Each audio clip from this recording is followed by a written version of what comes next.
Chapter 16. Off to the Fair.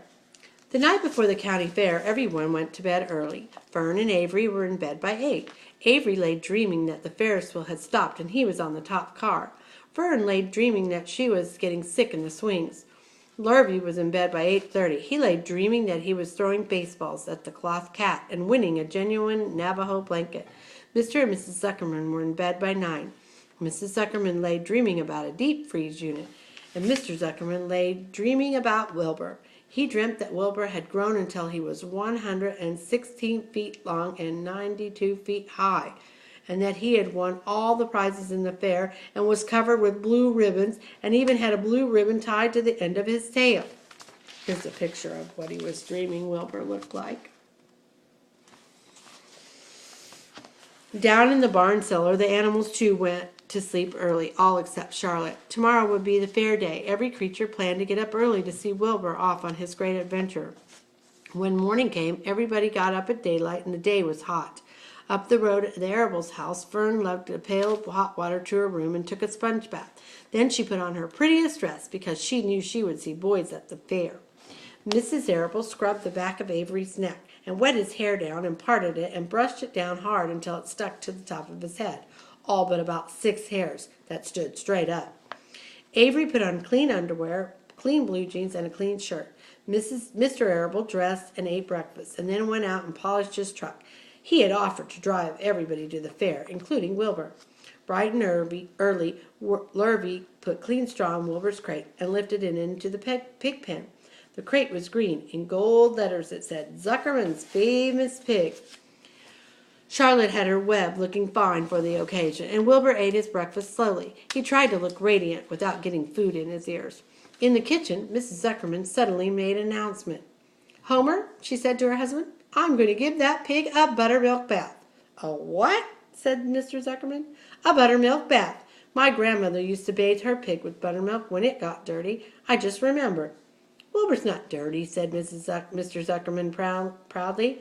"He's filthy behind the ears," said Mrs. Zuckerman. "Every time Lurvy slops him, the food runs down around his ears. Then it dries and forms a crust. He also has a smudge on one side where he lays in the manure." "He lays in clean straw," corrected Mr. Zuckerman. "Well, he's dirty, and he's going to have a bath." Mr. Zuckerman sat down weakly and ate a donut. His wife went to the woodshed, and when she returned, she wore rubber boots and an old raincoat, and she carried a bucket of buttermilk and a small wooden paddle. Excuse me. "Edith, you're crazy," mumbled Zuckerman. But she paid no attention to him. Together they walked to the pig pen. Mrs. Zuckerman wasted no time. She climbed in with Wilbur and went to work. Dipping her paddle in the buttermilk, she rubbed him all over. The geese gathered around to see the fun, and so did the sheep and the lambs. Even Templeton poked his head out and cautiously watched Wilbur get a buttermilk bath. Charlotte was so interested she lowered herself on a drag line so she could see better. Wilbur stood still, closing his eyes. He could feel the buttermilk trickling down his sides. He opened his mouth and let some of the buttermilk run in. It was delicious. He felt radiant and happy. When Mrs. Zuckerman got through and rubbed him dry, he was the cleanest, prettiest pig you ever saw. Here's a picture of her giving him the bath.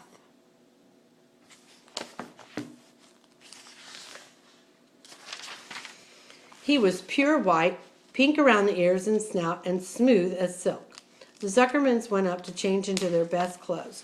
Lurvy went to shave and put on his plaid shirt and his purple necktie. The animals were left to themselves in the barn. The 7 Gosleys paraded around and around their mother.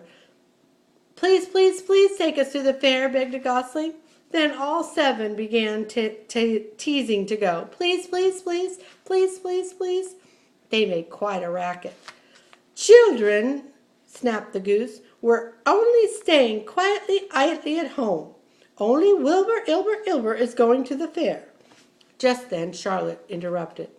"I shall go too," she said softly. "I have decided to go with Wilbur. He may need me. We can't tell what may happen at the fairgrounds. Somebody's got to go along who knows how to ride. And I think Templeton better come too. I might need somebody to run errands and do general work."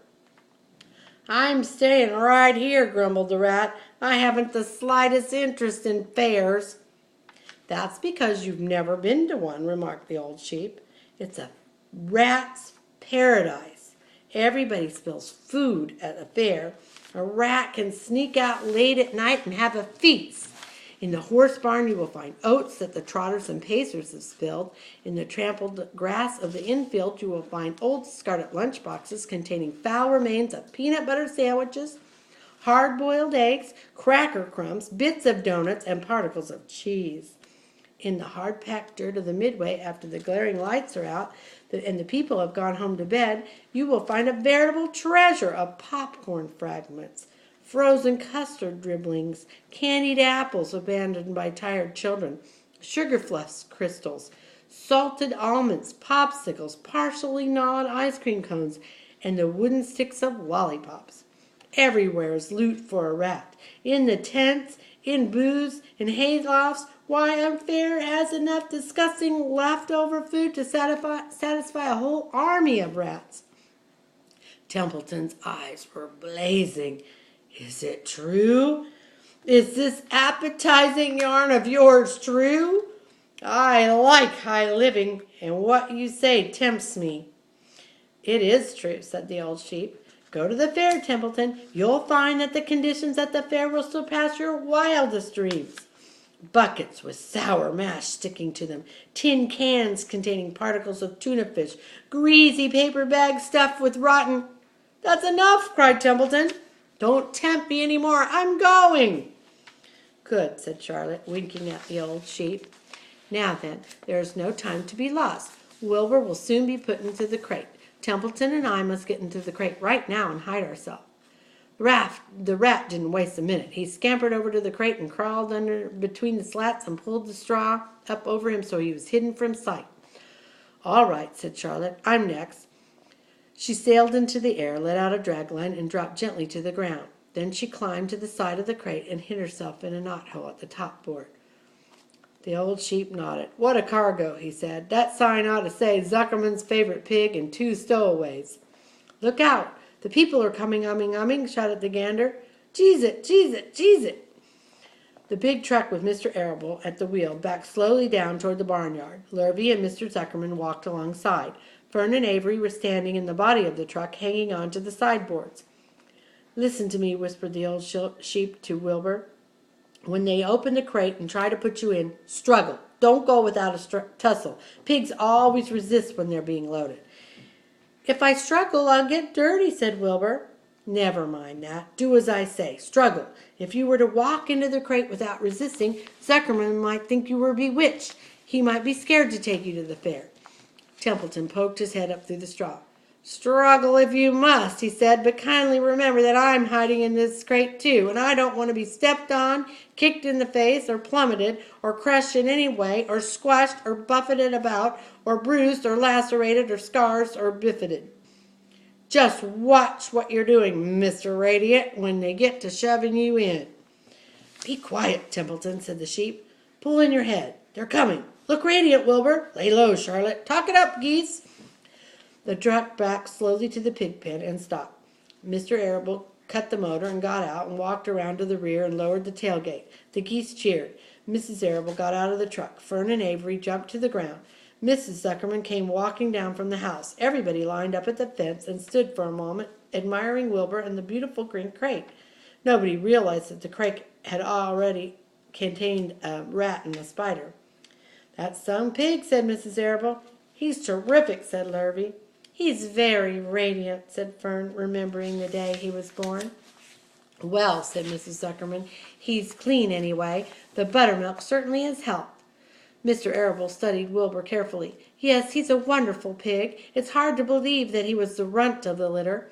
You'll get some extra good ham and bacon, Homer, when it comes time to kill that pig. Wilbur heard these words and his heart almost stopped. I think I'm going to faint, he whispered to the old sheep who was watching. Kneel down, whispered the old sheep. Let the blood rush to your head. Wilbur sank to his knees, all radiance gone, his eyes closed. Look, screamed Fern. He's fading away. Hey, watch me, yelled Avery, crawling on all fours into the crate. I'm a pig, I'm a pig. Avery's foot touched Templeton under the straw. What a mess, thought the rat. What fantastic creatures boys are. Why did I let myself in for this? The geese saw Avery in the crate and cheered. Avery, you get out of that crate this instant, commanded his mother. What do you think you are? I'm a pig, cried Avery, tossing handfuls of straw into the air. Oink, oink, oink. The truck is rolling away, Papa, said Fern. The truck, with no one at the wheel, had started to roll downhill. Mr. Arable dashed to the driver's seat and pulled on the emergency brake. The truck had stopped. The geese cheered. Charlotte crouched and made herself as small as possible in the knothole so Avery couldn't see her. Come out at once, cried Mrs. Arable. Avery crawled out of the crate on the hands and knees, making faces at Wilbur. Wilbur fainted away. The pig is passed out, said Mrs. Zuckerman. Throw water on him. Throw buttermilk, suggested Avery. The geese cheered. Lurvy ran for a pail of water. Fern climbed into the pen and knelt by Wilbur's side. It's sunstroke, said Zuckerman. The heat is too much for him. Maybe he's dead, said Avery. Come out of that pig pen immediately, cried Mrs. Arable. Avery obeyed his mother and climbed into the back of the truck so he could see better. Lurvy returned with the cold water and dashed it onto Wilbur. Throw some on me, cried Avery. I'm hot too. Oh, keep quiet, hollered Fern. Keep quiet. Her eyes were brimming with tears. Wilbur, feeling the cold water, came to. He rose to his feet slowly while the geese cheered. He's up, said Mrs. Arable. Mr. Arable, I guess there's nothing wrong with him. I'm hungry, cried Avery. I want a candied apple. Wilbur's all right now, said Fern. We can start. I want to ride on the Ferris wheel. Mr. Zuckerman and Mr. Arable and Lurvy grabbed the pig and pushed him head first towards the crate. Wilbur began to struggle. The harder the men pushed, the harder he held back. Avery jumped down and joined the men. Wilbur kicked and thrashed and grunted. Nothing wrong with this pig, said Mr. Zuckerman cheerfully, pressing his knees against Wilbur's behind. All together now, boys. Shove! With a final heave, they jammed him into the crate, and the geese cheered. Lurvy nailed down some boards across the gate at the end so Wilbur couldn't back out. Then, using all their strength, the men picked up the crate, heaved it aboard the truck. They did not know under the straw was a rat, and inside the knothole was a big gray spider. They saw only a pig. Everybody in, called Mr. Arable, and they started the motor. The ladies climbed in beside him. Mr. Zuckerman and Lurvy and Fern and Avery rode in the back, hanging on to the sideboards. The truck began to move ahead. The geese cheered. The children answered their cheer, and everybody went away to the fair. And here's the picture when Wilbur fainted.